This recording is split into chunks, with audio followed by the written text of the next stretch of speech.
Baik, selamat datang di channel WH Indonesia Psikologi.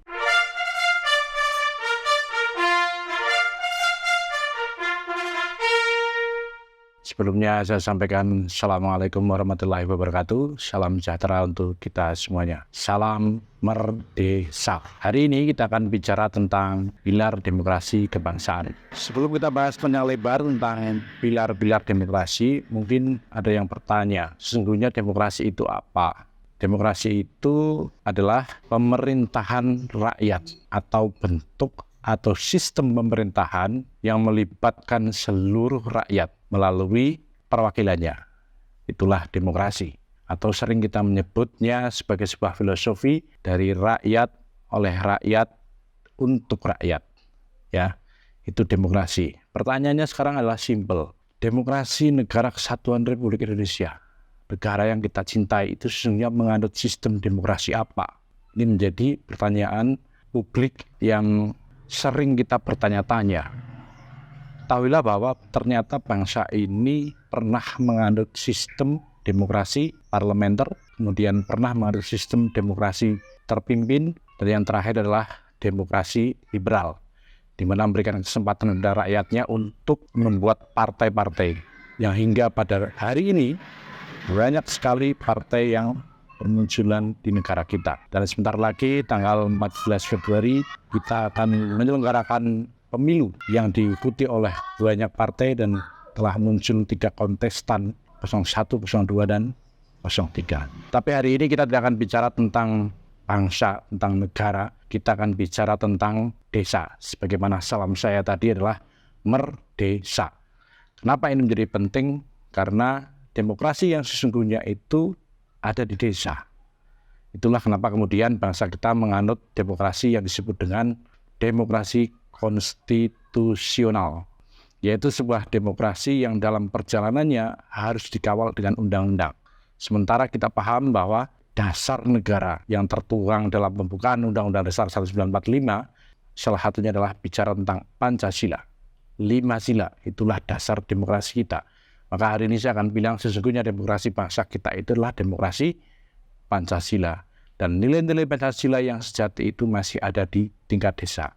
Dan sementara di Banjarnegara, pada tanggal 5 Maret 2024, serentak mengadakan Pilkades tahap 2. Ada 54 desa yang bakal menyelenggarakan demokrasi, yang bakal menyelenggarakan pilihan kepala desa di desanya masing-masing, sejumlah 54 desa di Kabupaten Banjarnegara.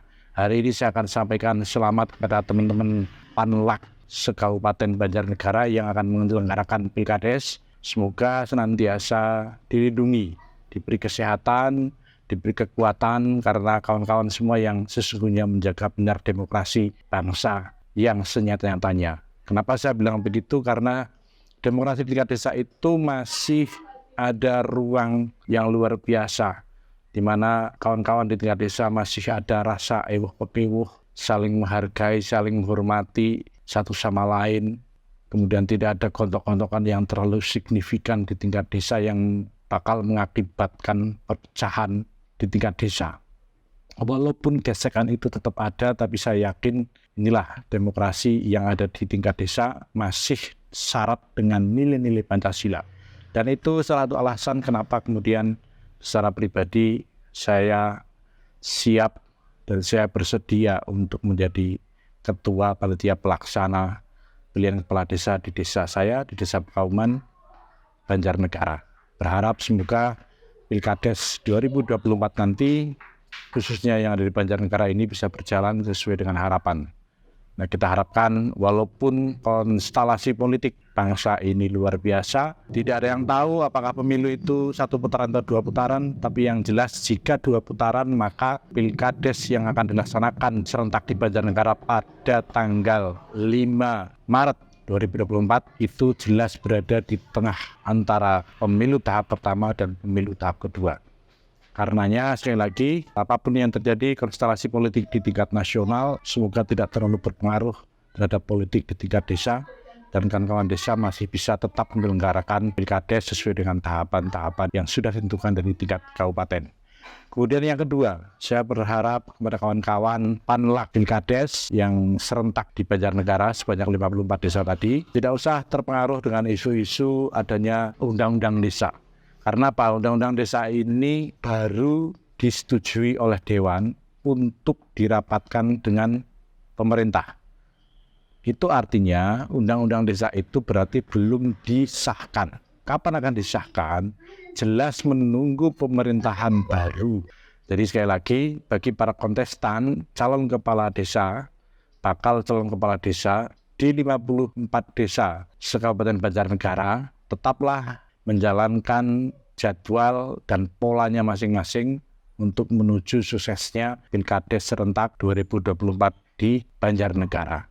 Laksanakan prosesnya, laksanakan tahapan-tahapannya, tidak usah terpengaruh oleh isu politik nasional, tetap menjaga kewarasan berpikir, menjaga kesehatan untuk bisa sampai pada tahap proses Pilkades yang diharapkan. Mungkin itu yang bisa saya sampaikan dalam podcast kali ini, dan selebihnya kita akan membahas hal-hal lain yang akan kita bahas di channel Indonesia Psikoji di next episode. Alright? Terima kasih. Assalamualaikum warahmatullahi wabarakatuh. Salam Merdesa.